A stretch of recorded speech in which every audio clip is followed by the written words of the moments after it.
Hi there, and welcome to In the Loop on this Tuesday of Passion Week. It's great to have you being in the loop with us tonight. If you're following along on the reading schedule that we've been using for this week of Passion Week on John's narrative, you know today that we followed Jesus to the garden and heard his overpowering, forthright statement that literally took the support out from under that band that came to arrest him. And in that arrest, we also witnessed Peter's attempt to take it into his own hands with a violent response to that Jesus ended up needing to clean up the mess of, which he did quite readily and put it back in order. So that's what we've been following here. Got the next couple of days in which Jesus will be facing that arrest and the band of soldiers. So it's interesting to follow him along during this Passion Week as he presents via his life those indelible and detailed pictures of him being in the garden.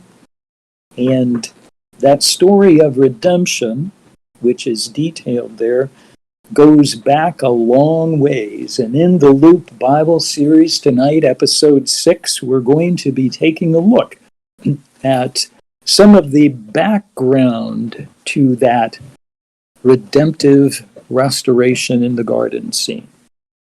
The scenes that happened long ago in this redemptive restoration led us up to that garden scene, and it'll lead us into a garden scene which we'll be in on. A garden scene in the new heaven, the new earth, and the new Jerusalem. So the picture of redemption tonight. As we're getting together, I want you to know that Jason Brown is here, and Dr. Stewart has kind of gone a different direction. I know that he has some work, 120 messages that he had to do on Sunday. I know one of those was mine, a message in regards to caretaking for me. So, and Jason is here. And, you know, Jason comes in and is with us. And what time do you go to work, Jason? Pardon me? I get up at 2 a.m. He gets up at 2 a.m. 2 a.m. So let's see. We'll let him out of here probably about 8:15, 8:30. Takes him a half hour or so to get home.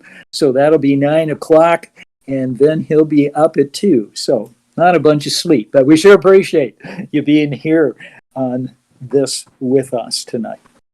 So I got a question that I want to present to those who are in the stream with us, and also a question that I'm going to give to Jason and Nate as he's with us also in Bloomington.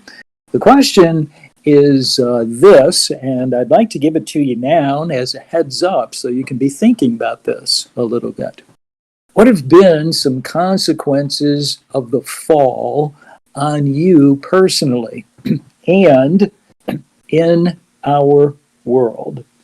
I know that we could spend the whole evening talking about consequences of the fall.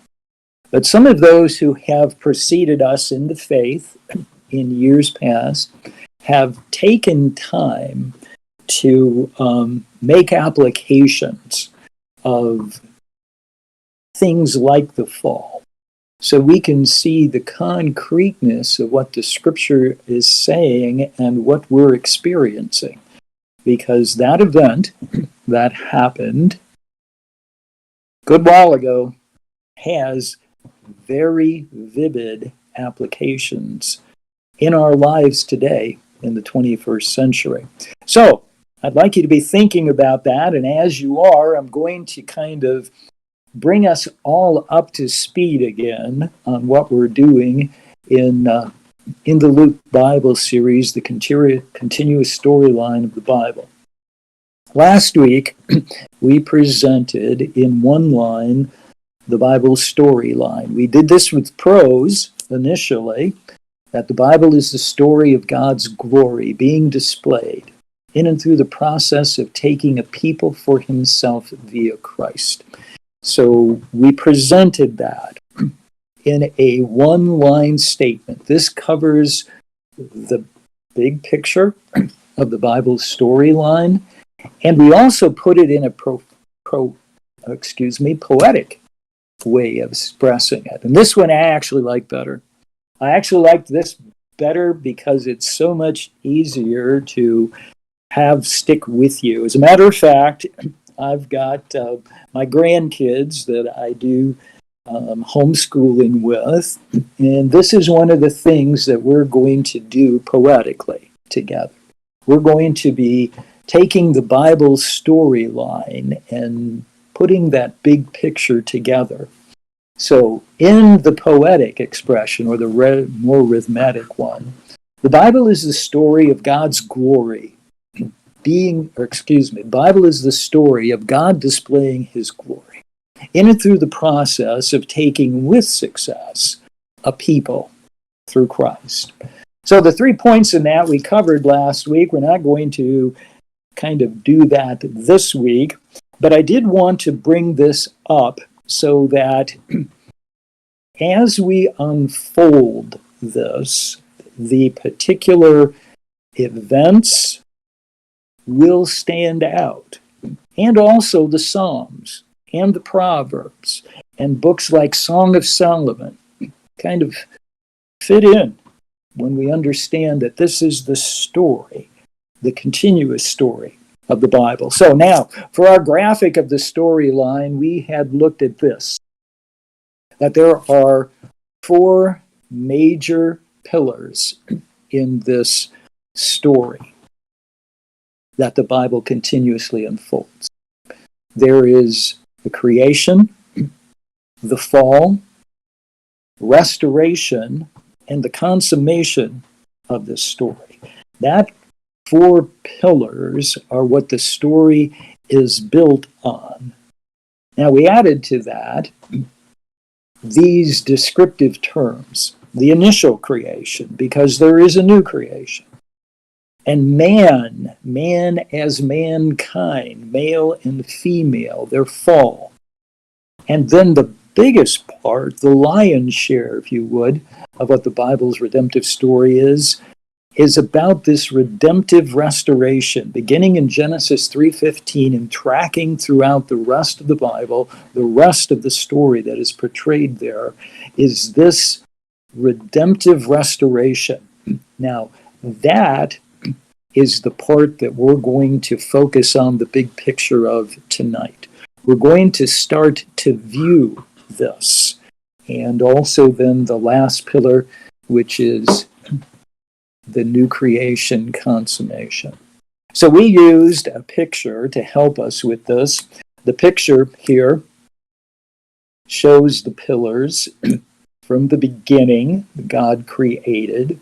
And each section here is creation, the fall scene, and right in here, this segment of this west bay span of the San Francisco-Oakland Bay Bridge. I chose this picture and this angle on it intentionally because this part is the major part of the Bible story.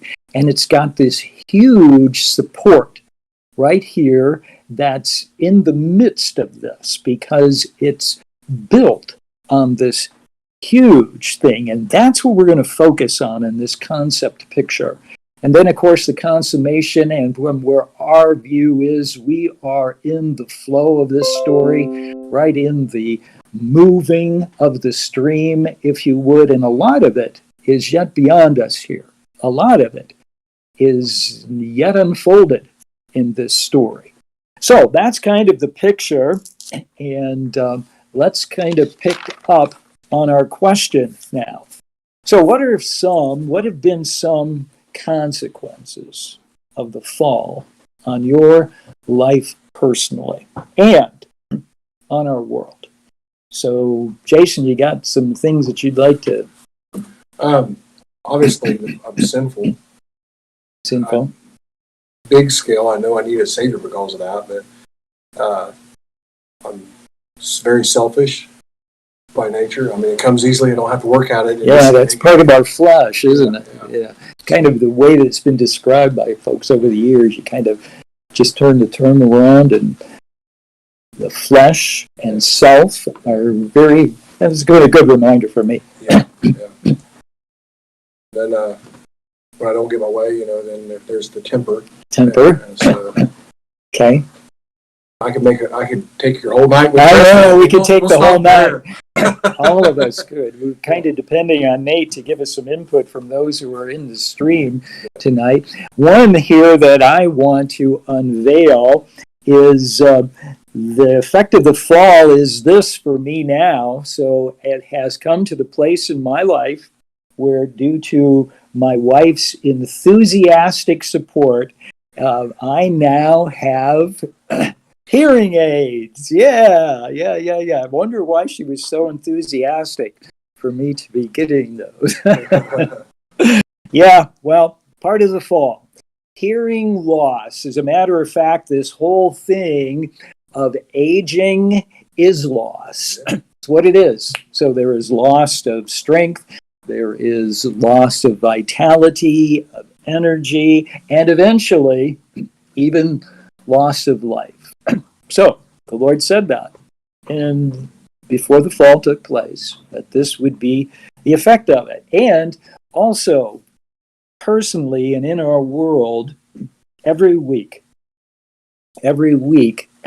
I get calls or talk with folks who have relationship issues that come up. Sometimes the Lord opens those doors in counseling. Sometimes I get calls when I'm away from the office concerning a relationship issue. And of course, we saw that right from the very beginning in the fall with Adam and Eve. And it's this woman whom you gave me.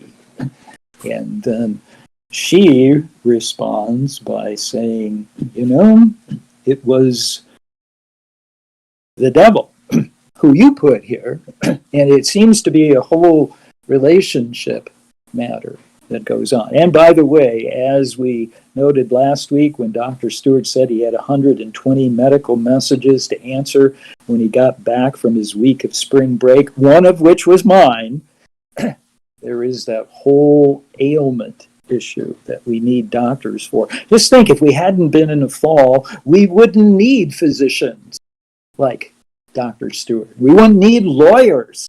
We wouldn't need, as a matter of fact, our whole energy could be focused on more creative and inventive and productive things than all the remedial things that we have to deal with. And work was fun in the garden. Pardon me? Work was fun in the garden. Work was fun. Yeah. It was enjoyable.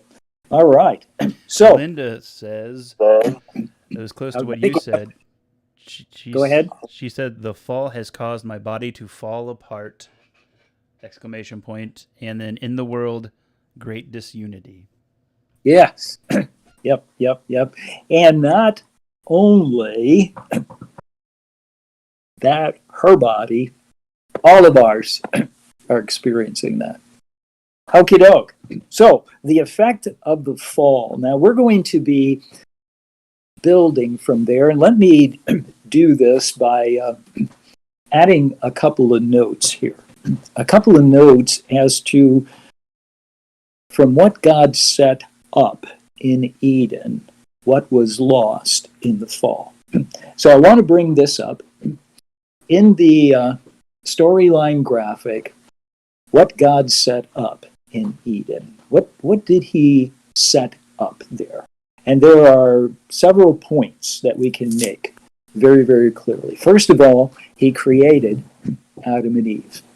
He created Adam, formed him out of the dust of the ground, and then took the rib and established Eve. And so he made people, image bearers of him, people who carry what he is like and what he was to be to the world, his representative. By the way, that's one of the reasons why an idol is so deadly, because the true image of God, not the graven image, the true image of God, are the people.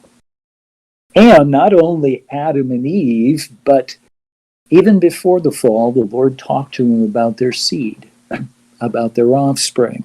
So that was one matter here, the people of God.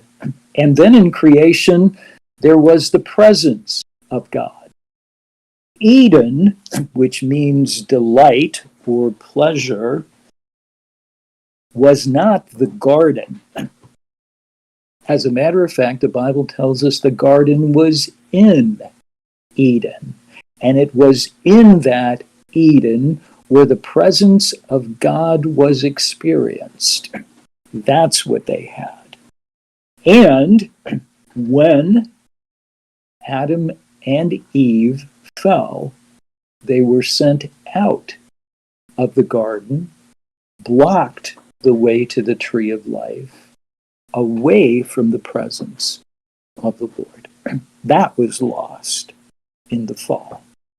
The place of God was lost. This garden that man was to cultivate and to guard was lost. So the place of God and the purpose of God, the extending of Eden, fill the earth with the people who lived in the presence of God, extend the garden, this place that's cultivated and kept, extend it and fill the earth with it. That was his mission from the start, and that was all lost. So, those four things. Now, in the fall, I want to talk for a moment here about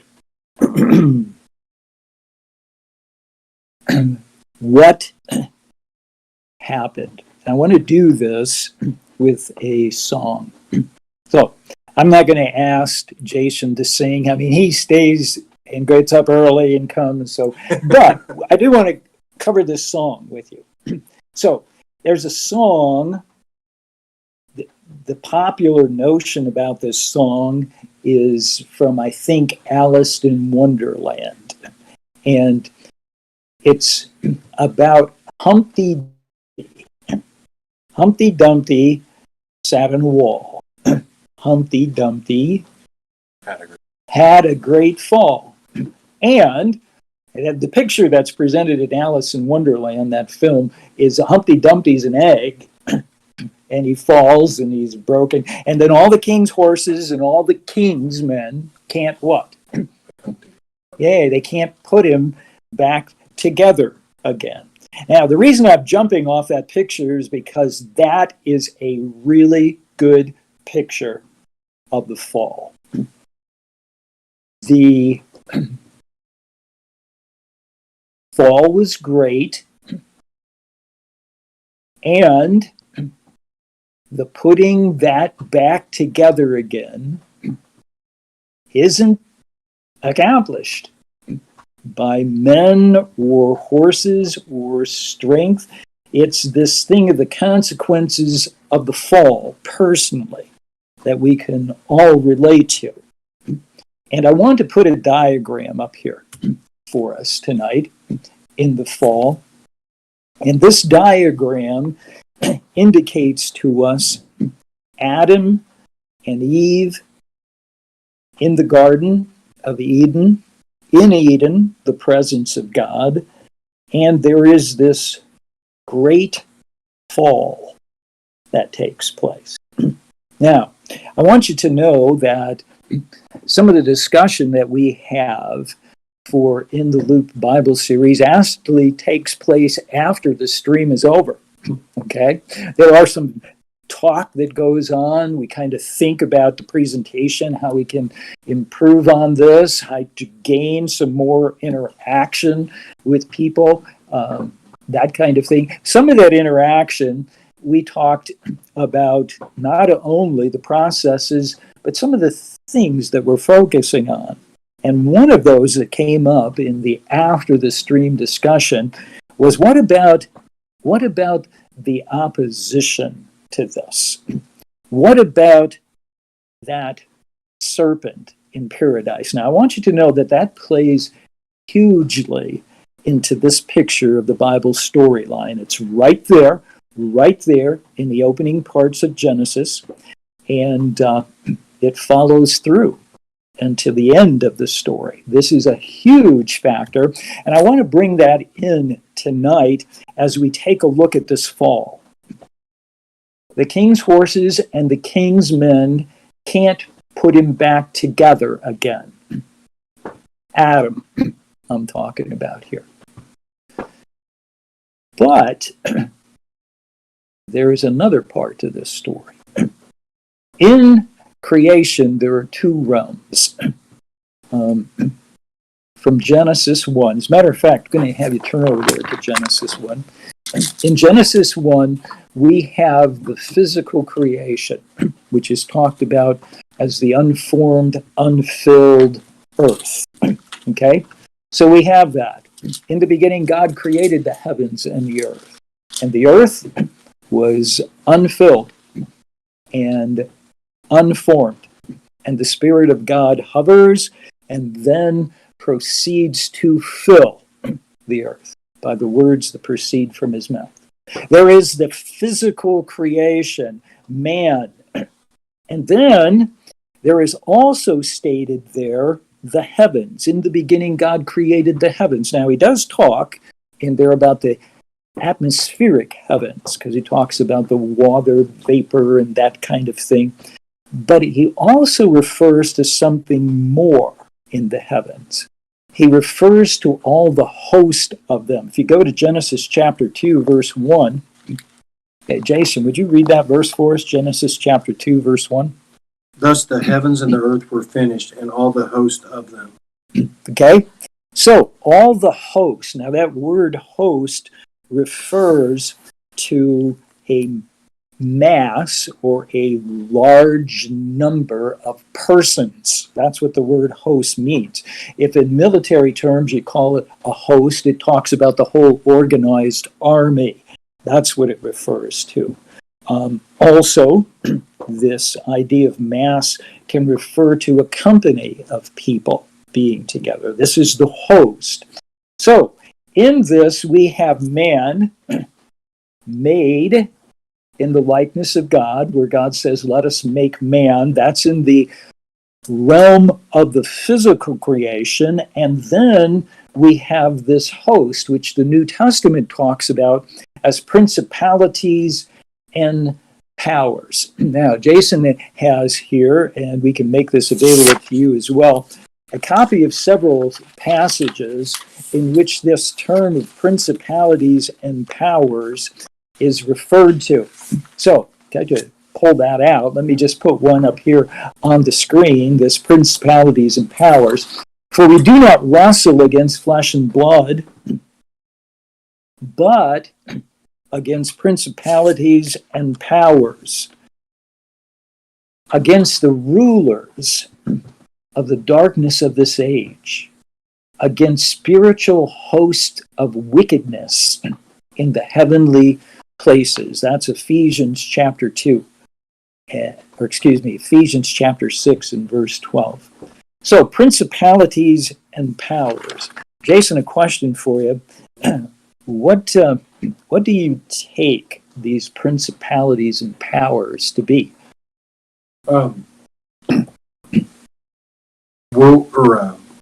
Views in this world, worldly views. Worldly views?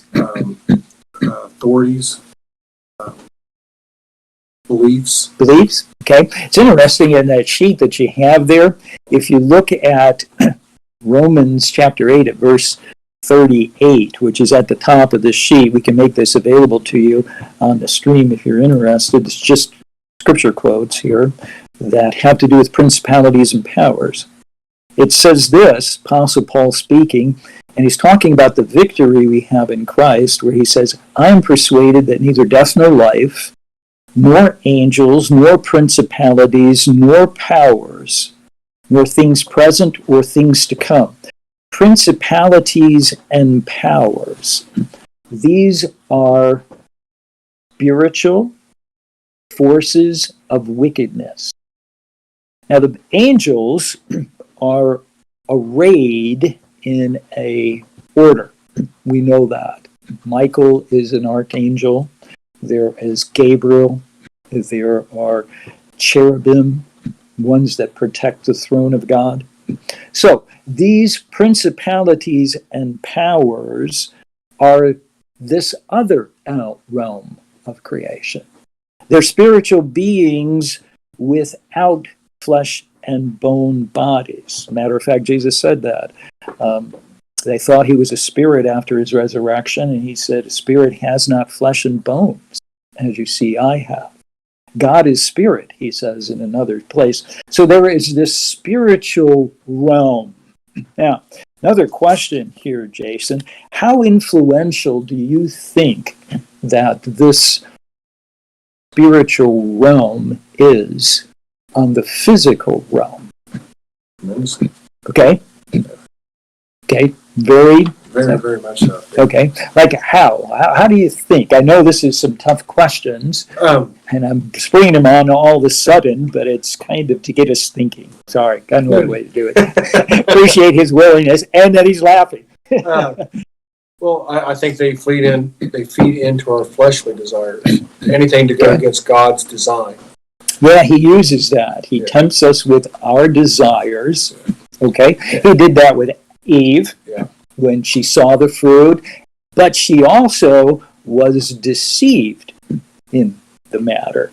So, how much of an influence do you think they have on the affairs of nations, the events that go on, even the internal operations of nations? Well, God is a God of unity, so I'm sure that a lot of the wars and disunity that we have is probably linked to that. Okay. Yeah, as a matter of fact, there are some very interesting passages. The one in 1 Chronicles 21:1, where it says, Satan moved David, King David, to number Israel. So there was an influence concerning the action that was overtaken. In the book of Daniel, they have statements, Daniel 10:13, where it says, the prince of the kingdom of Persia. You remember that there was the Medes and the Persians and that whole event that took place there. When Daniel is praying to the Lord, Michael is dispatched, who is another one of the principalities and the powers that exist in this spiritual realm of creation that interacts in the physical realm of creation, and it interacts by going beyond what God designed them intentionally to do. They are to be ministering spirits, and they actually oppose. Matter of fact, the name Satan means opposer, adversary, opponent, challenger. That's what that name means. So when Daniel prays, Michael is dispatched, and it says this, but the prince of the kingdom of Persia withstood me, Michael tells him, 21 days. And behold, Michael, one of the chief priests, this was an angel and he was referring to Michael, got off there a little bit. Michael, one of the chief princes, came to help me. Principalities, one of the chief princes, Michael, but I have been left alone there, for I had been left alone there with the king of Persia. So there is Persia, the whole nation, being influenced by the spiritual realm. Again, later in Daniel chapter 10. Do you not know why I have come to you?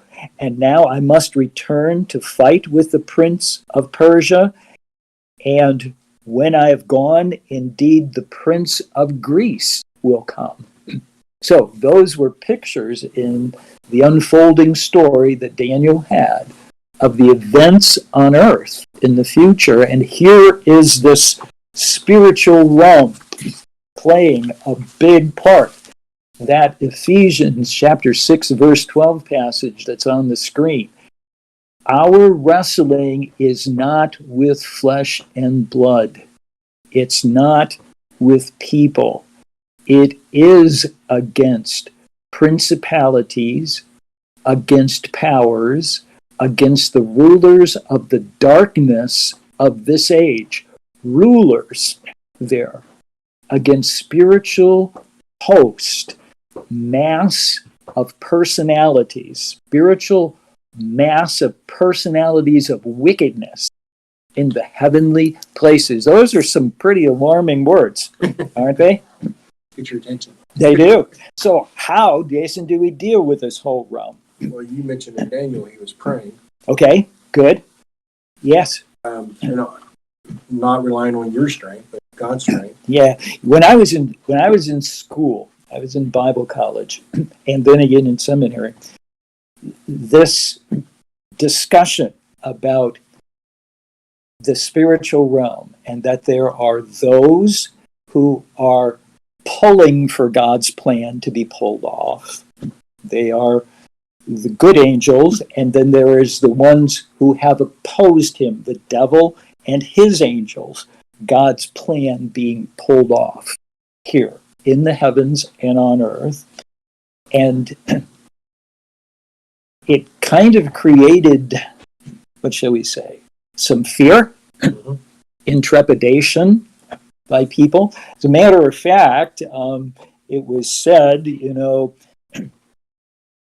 need to be cautious about focusing on this because people get scared. The Exodus and all those kind of things. So, how do we deal with this then? You mentioned prayer. God's word. Okay. And then he's already has the victory. We rely on what he has done, not what I've done. And if he allows any of this around me, it's because he's sovereign. He knows it's to humble me and to bring him glory. Okay, good. So he's in on it.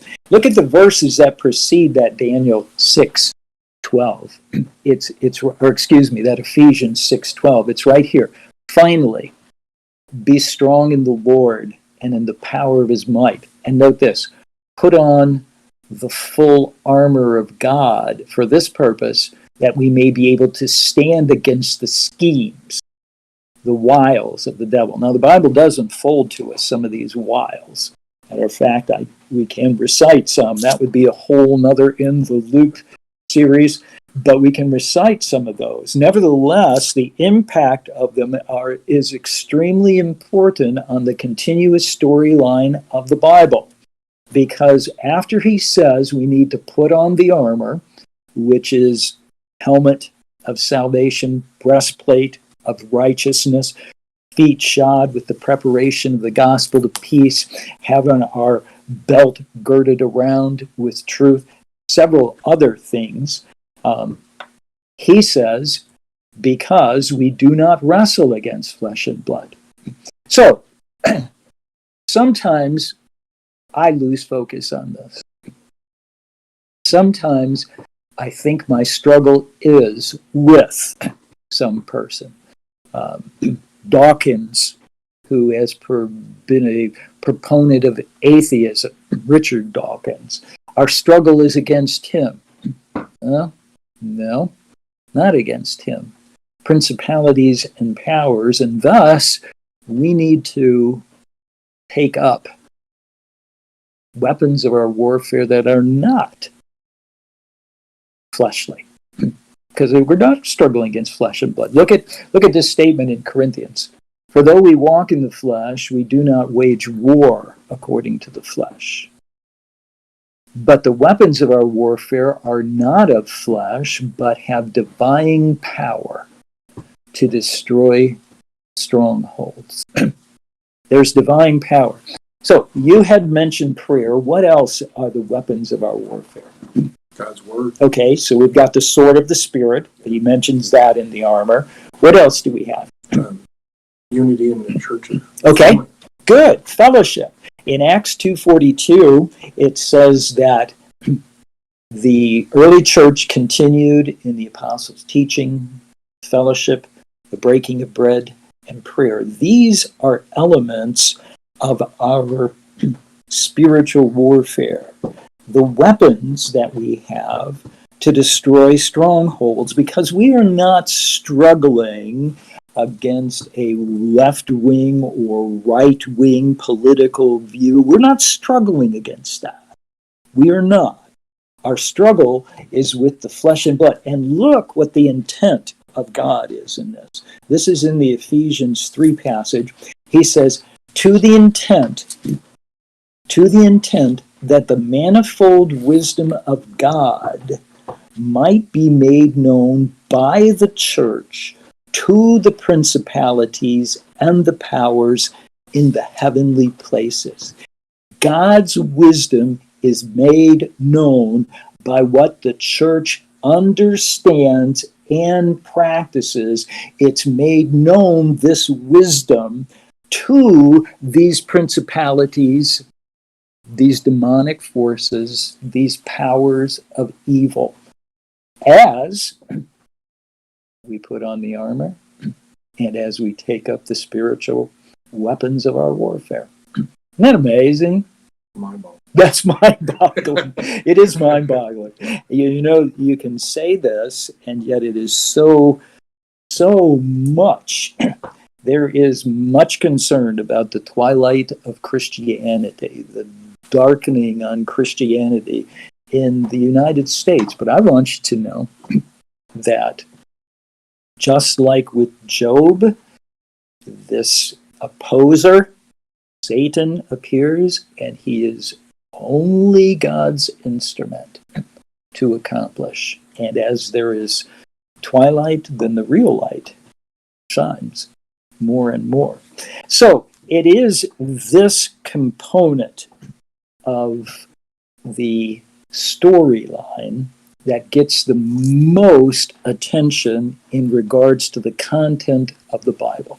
We've got the initial creation, we've got the fall of man, and then we have this whole redemptive restoration that takes place. And the Lord spends the most part of this, and the way he unfolds it is progressive as he deals with the opposition that comes up over and over and over and over again, and God over and over and over again redemptively restores and carries his plan forward in the face of opposition. So I'm going to go back to our graphic that we had before about Adam, man, Eve, and Adam in Eden, in God's presence.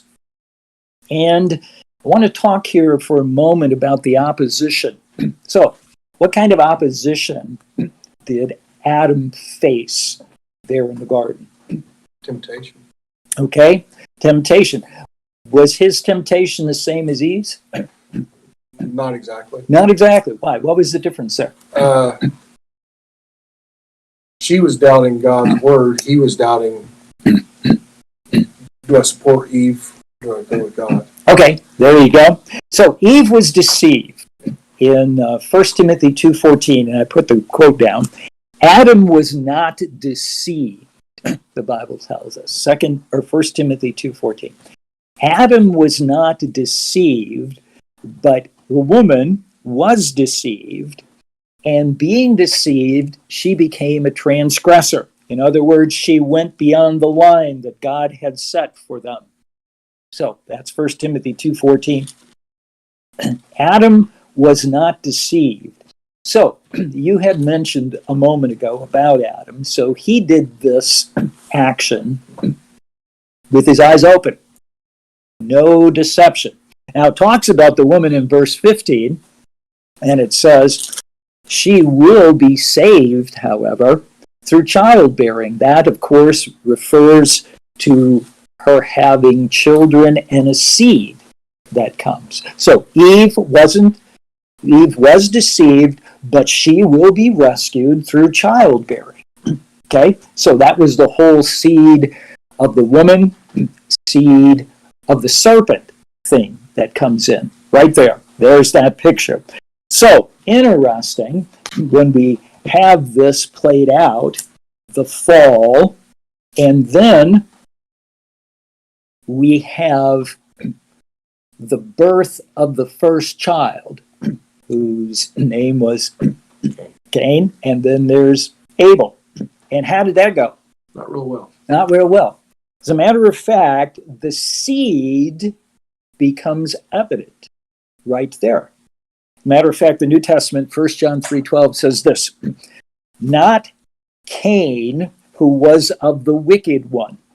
He was of that seed. So right there, Genesis 3:15, God working out the redemptive story. Eve gives birth to Cain, and she thinks this is the serpent crusher, but lo and behold, he becomes part of the serpent's seed, and he kills his brother. That's what 1 John 3:12 says. Not as Cain, who was of the wicked one and murdered his brother. And why did he murder him? 1 John 3:12, because his works were evil and his brothers were righteous. They were right. So God had obviously given him some instruction. And the whole interaction between Cain and God is very, very interesting. Nevertheless, so what goes on from there? Let's see. We have folks being born, and the two seeds, the two line of descendants are kind of witnessed. There is those who go with Cain.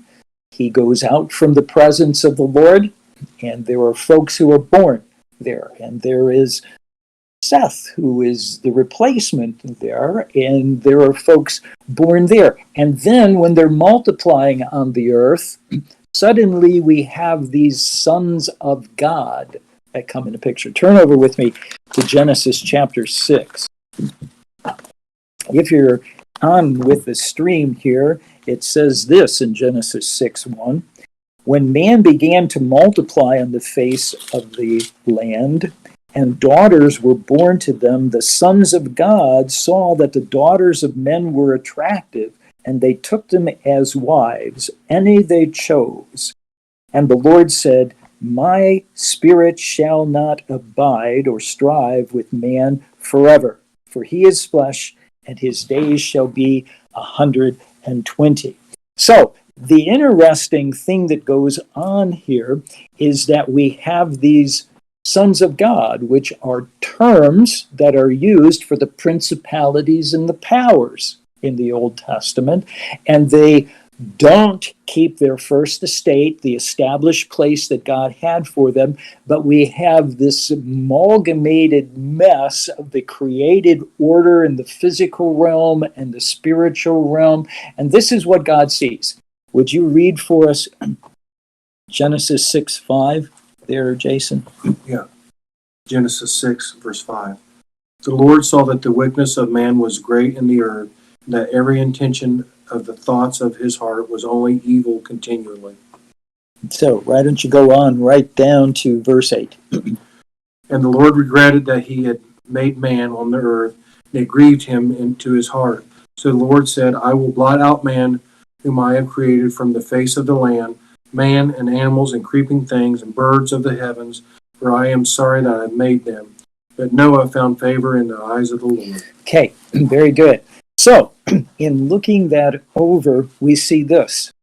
We see these prince of the power of the air, that realm of creation, coming in to the physical creation, to man's world, and there being a huge mess there. And it leads then to Noah.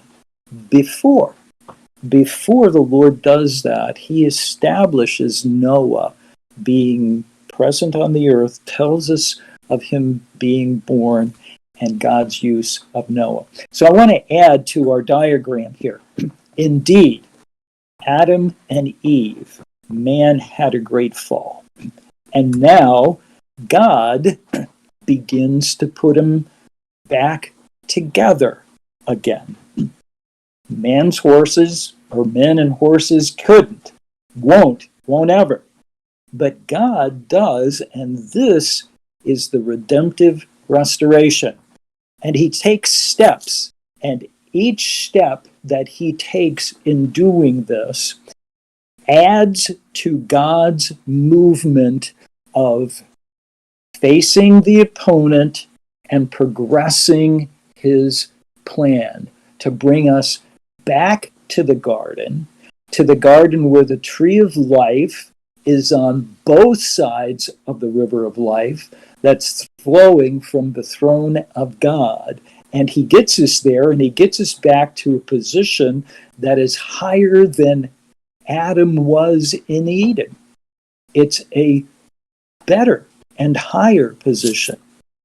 Now, in the redemptive story, there are some people, and this is where the bulk of the redemptive story comes into play. Here are these people.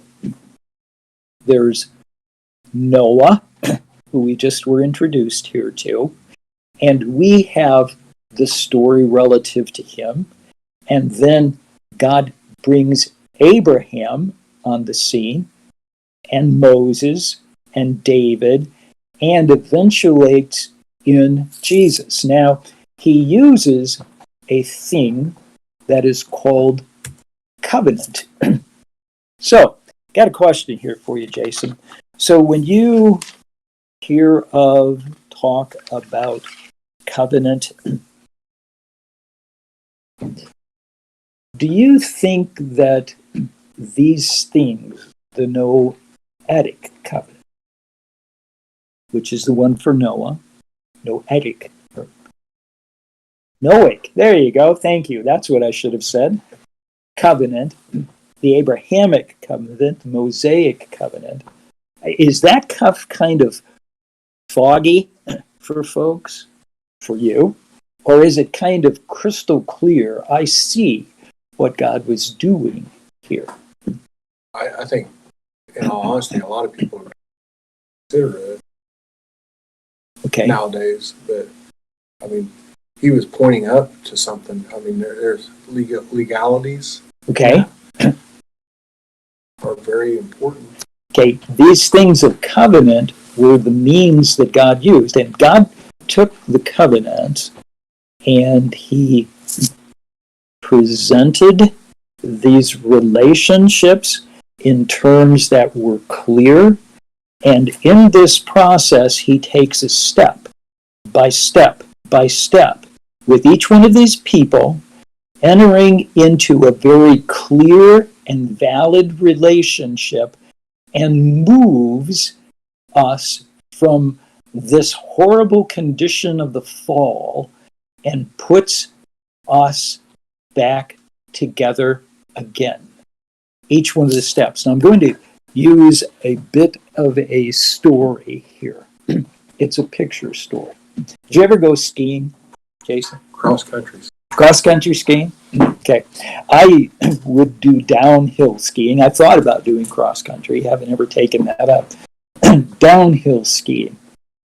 And one of the things in downhill skiing is, well, it can be quite dangerous, especially when you're in the mountains, in the mountains around Colorado, etc. Of course, if you're not in the mountains, or at least a good-sized hill, there's no point in skiing. Guess you got cross-country, but that's a whole nother, another setup, a whole nother equipment. So, in this, they have skiing. That is, there's a group called the Ski Patrol. Have you ever heard of them? I've heard that. Okay, so what they are people who have medical background, some training like EMTs, and they're kind of to assist and provide protection and help out injured skiers who have accidents. That's the ski patrol. Okay, so in this, we're going to kind of take a look at Adam here, and he goes a great fall. And to kind of get the picture of how God progressively takes us out of this, it's kind of like each one of these people provide a different service in giving rescue here, like for Adam. So Noah and the Noahic, there you go, thanks, Nate.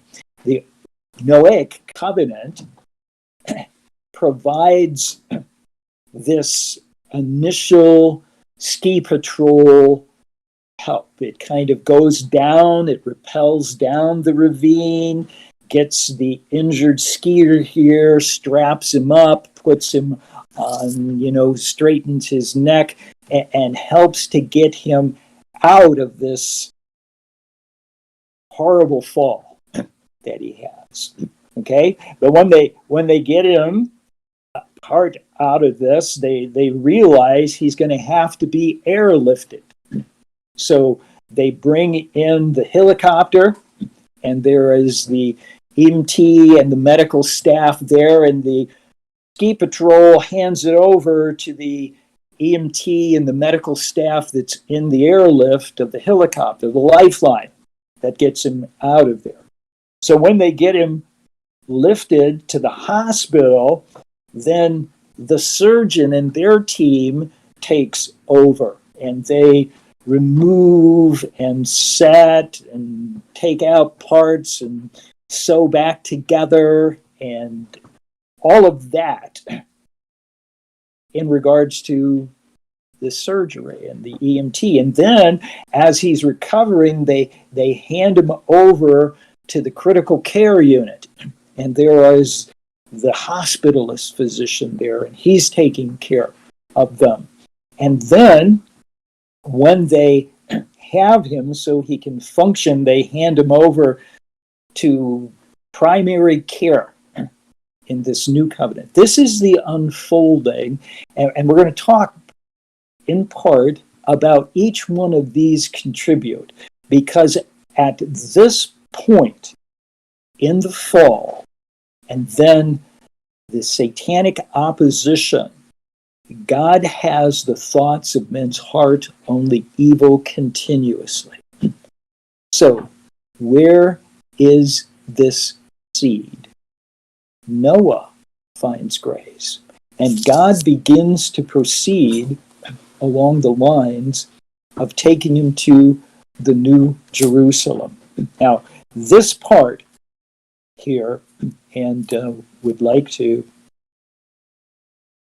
show you that the major section for this redemptive restoration comes around the Moses covenant. As a matter of fact, there are definite things that are contributed, but it's in Moses, with Moses and that covenant. Now, I put up here this picture of the bridge again, and right here in the bridge is this big support. And that big support indicates how God built with Noah, and then with Abraham, and Moses, and then how he builds with David, and then he gets the complete support of this thing with Jesus in the new covenant, making the new Jerusalem available to us. Okay, so wanted to present this and kind of going to wrap up here. Looks like I need to, we're going to repeat all this again. For some reason, I'm getting a ditto here. All right. Yeah, the PowerPoint stream cut out too just now. So. Oh, did it? Yep. Okay, so we definitely got a problem here. So, to kind of wrap this up for tonight, in the covenants, there is the movement of God getting us back to the garden, to being the people of God, with the presence of God, in the place of God, for the purpose of God. And all of that is back in place through the stream that he brings to us. So when I was in high school, just coming out, Woodstock took place. Do you remember Woodstock? I know of it. Yeah, pardon me? I know of it. You know of it. And that was kind of a big thing. I never went there, but there was a song, By the Time I Got to Woodstock. Heard that song? Yeah. We were 500,000 strong. Everywhere there was songs and celebration. Maybe it's the time of year, but then again, maybe it's the time of man. And there's a line in there. And we've got to get ourselves back to the garden. What garden do you think he was talking about? Eden. Yeah. Isn't that interesting? So, man's effort to put it back together again, it's not going to work, never does work. They'll try lots of stuff, but in the continuous storyline of the Bible, God gets us there. I want to thank you for being a part tonight. We're going to be, excuse me, fog in my throat here. We're going to be back on with this to move us along in the different phases of the covenant. Sure, thank Jason for being a part. Trying to get you home so you get a little rest. We're going to sign off. Good night, and see you next week on In the Loop.